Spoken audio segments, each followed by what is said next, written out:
Shalom, selamat pagi, salam sejahtera buat anak-anakku kelas 2B. Hari ini kembali lagi di pembelajaran kita, di pembelajaran tema 4, subtema 4, yaitu pembelajaran 5 dan 6. Mudah-mudahan anak-anak masih tetap semangat, antusias, khususnya di pembelajaran kita kali ini adalah akhir semester pertama. Karena hari Senin kita sudah akan ujian. Oleh karena itu anak-anak, Mister ingatkan tetap untuk belajar mengulang-ulang pelajaran yang sudah Mister bagikan. Oke anak-anak? Nah, anak-anak pada kali ini pembelajaran kita yaitu hidup bersih dan sehat di tempat umum. Kalau kemarin kita sudah bahas apa itu tempat umum dan juga kita sudah membahas contoh-contoh tempat umum. Nah, kali ini kita juga akan membahas tempat umum yang berkaitan dengan pembelajaran 5 dan 6. Nah, pembelajaran 5 dan 6 ada bahasa Indonesia, terus ada PKN yang akan kita pelajari.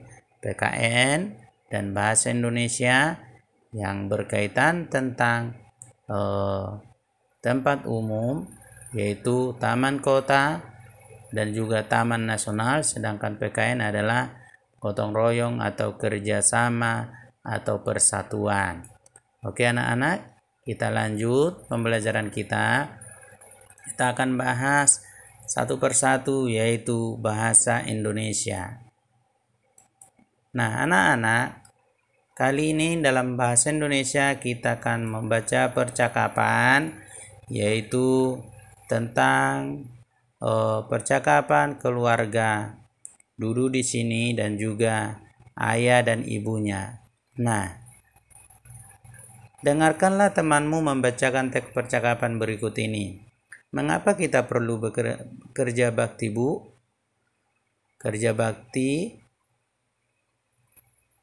banyak manfaatnya, Nak.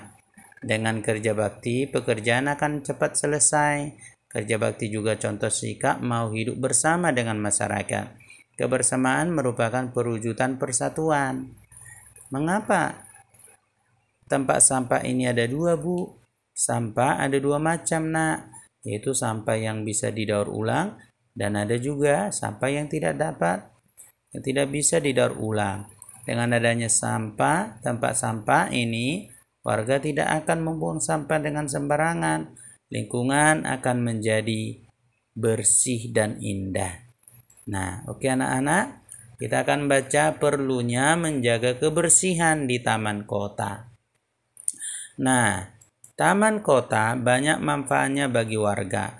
Taman kota dapat menjadi tempat bermain dan berkumpul dengan anggota keluarga.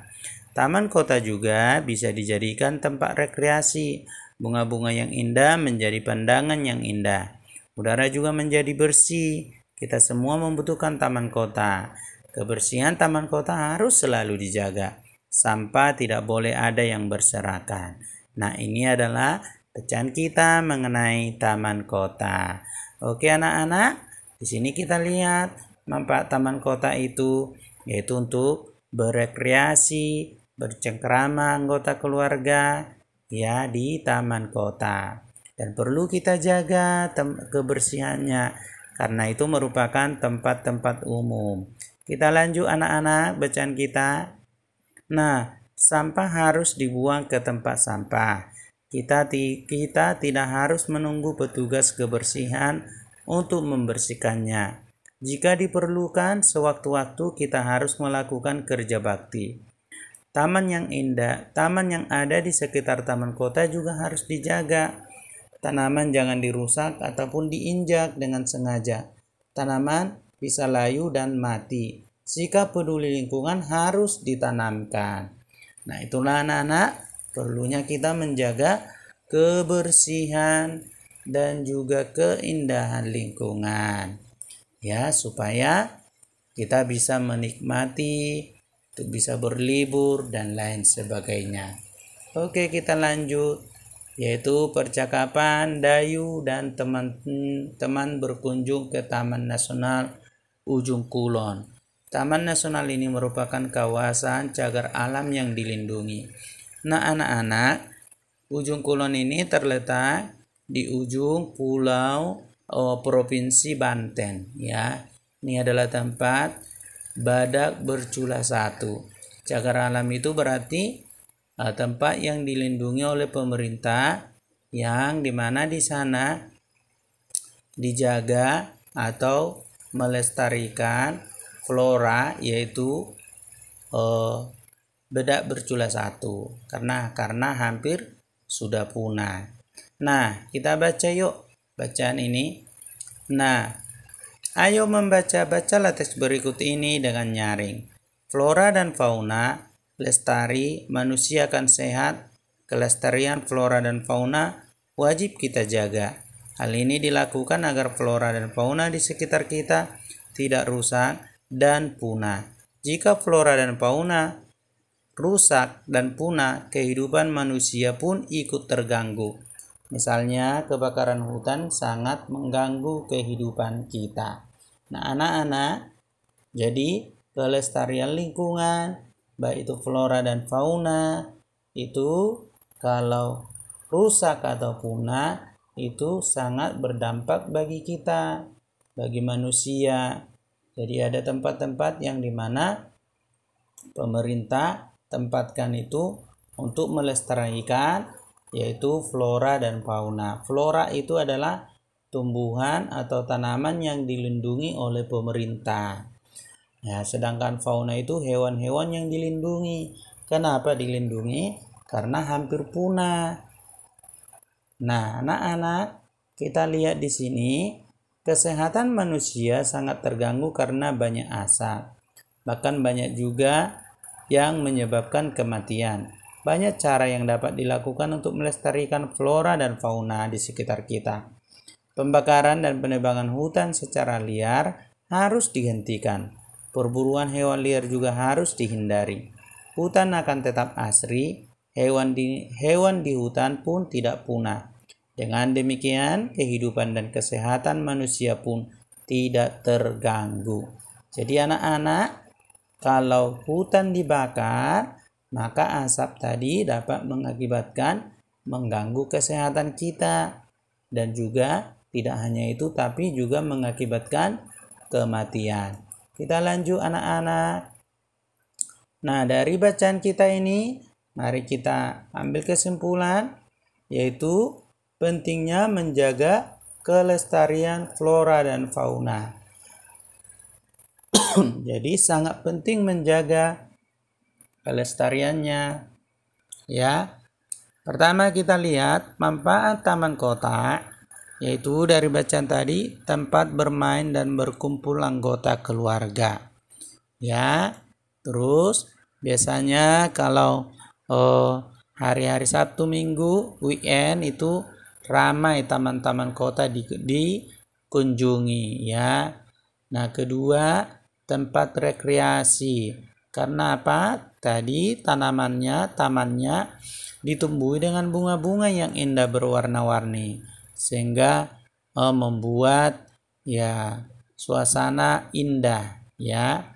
Perhatikan anak-anak, jadi taman kota itu adalah tempat berrekreasi, baik itu anggota keluarga.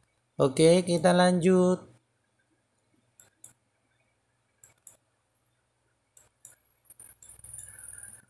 Nah, sebelum kita lanjut tugas, bagaimana cara menjaga kebersihan taman kota? Nah, kerjakan ya. Gimana tadi cara mengerjakan atau menjaga kebersihan taman kota? Dari bacaan tadi, anak-anak bisa paham dan bisa tahu ya. Dikerjakan dengan benar ya. Terus kita lanjut.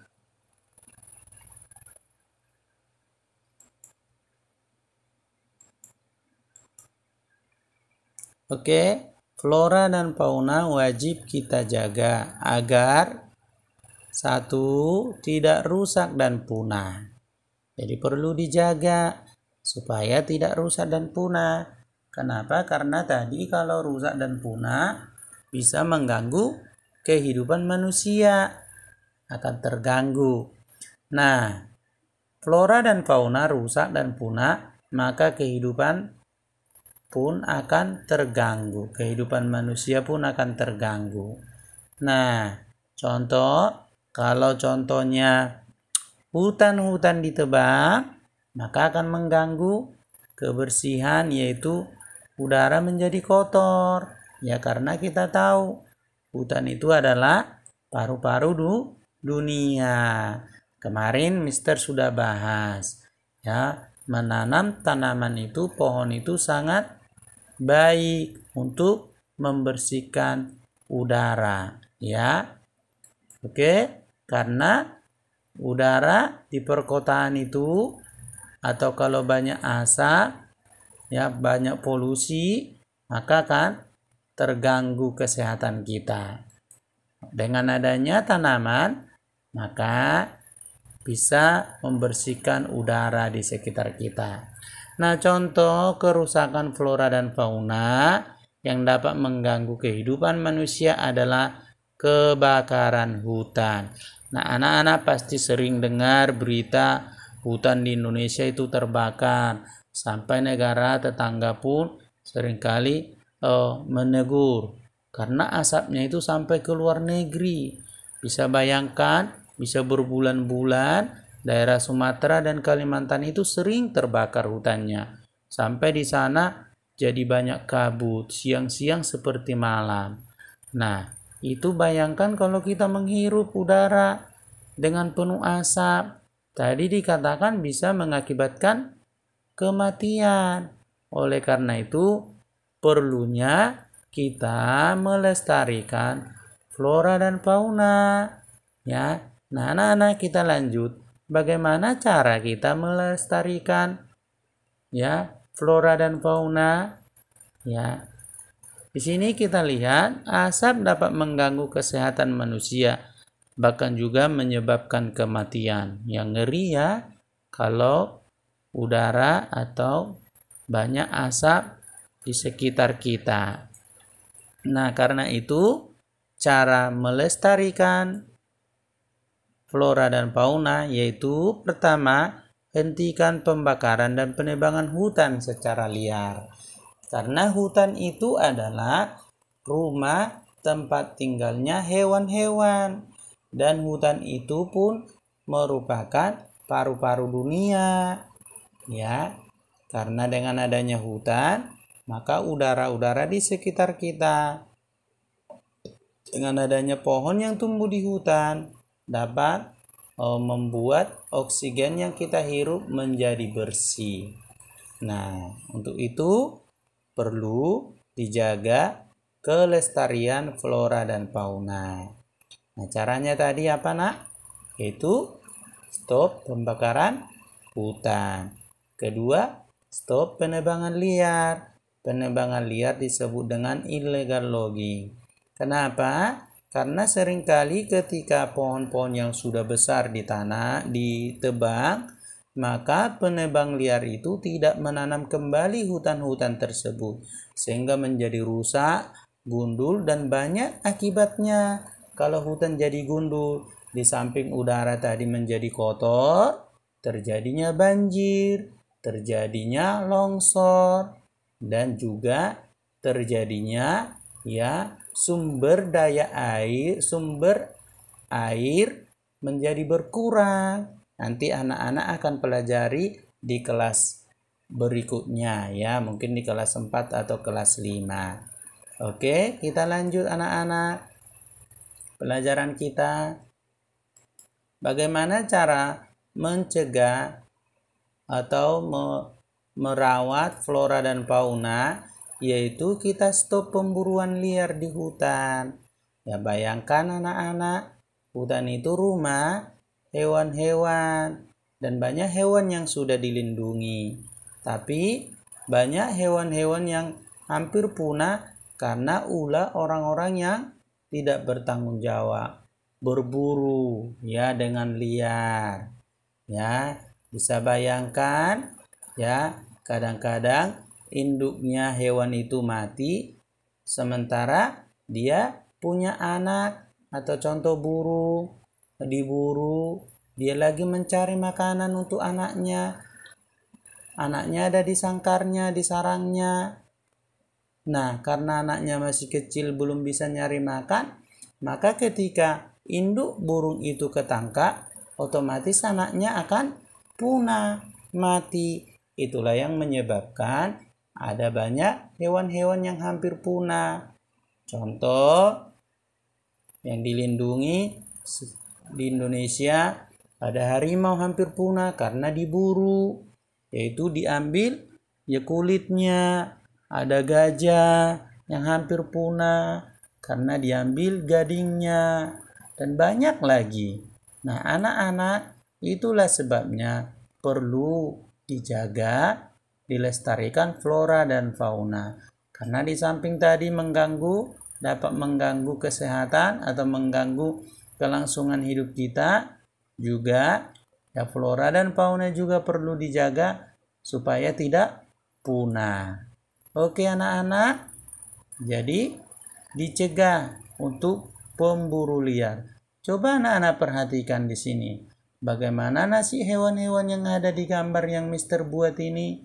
Ya, ada orang hutan yang ditangkap, ya ada singa yang dibunuh, ada gajah yang ditembak, dan banyak lagi. Ada rusa dan tanduknya. Ini adalah hewan-hewan yang dilindungi karena hampir punah. Oleh karena itu perlu dihentikan perburuan liar.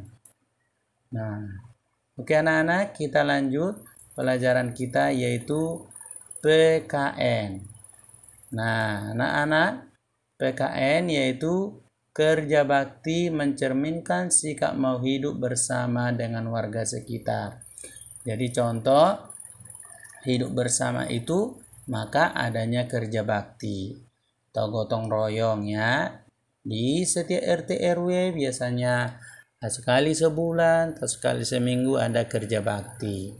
Nah, dengan manfaat bersatu dengan teman ya, maka pertama banyak teman, kedua pekerjaan cepat selesai, ketiga berbagai pengalaman dengan teman. Itulah manfaat hidup bersatu dengan teman. Kalau sebaliknya, kalau tidak mau hidup bersatu, maka otomatis nggak punya teman. Pekerjaannya juga kan tidak dapat selesai dengan cepat. Ya, baru tidak punya teman untuk berbagi. Karena itu anak-anak perlu bersatu satu sama lain, berteman dengan satu sama lain, karena sangat bermanfaat. Oke anak-anak. Nah, demikianlah pelajaran kita hari ini ya.